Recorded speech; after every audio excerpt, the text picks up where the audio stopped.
and this is something I always had to emphasize to my staff when I was president, better is good.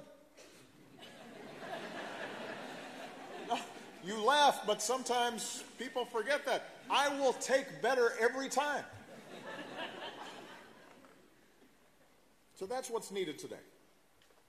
The engagement of everyone who wants to see a better future for our children. And it can be frustrating. I'll take an example here in the United States. Over the past 8 years, thousands upon thousands of Americans threw themselves into the collective effort of reforming our healthcare system. Those of you who live in countries that already have universal healthcare are trying to figure out what's the controversy here. I am too. These people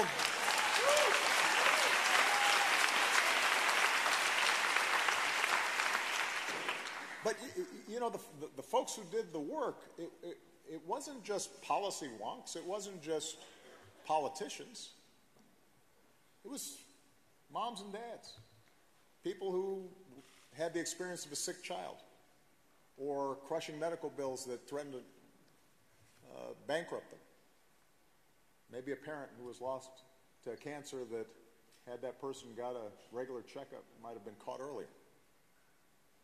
And those voices from every walk of life in every corner of the country, against all odds, made a difference.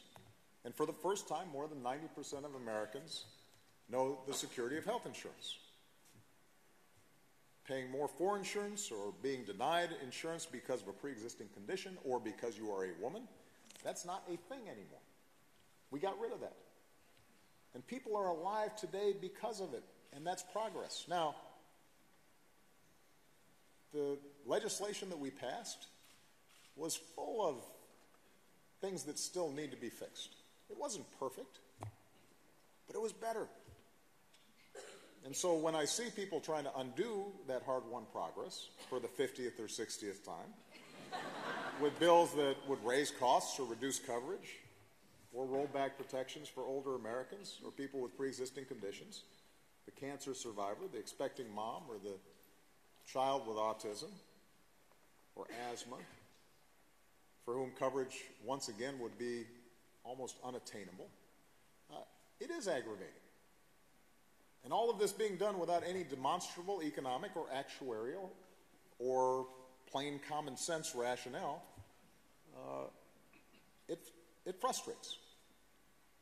And it's certainly frustrating to have to mobilize every couple of months to keep our leaders from inflicting real human suffering on our constituents. But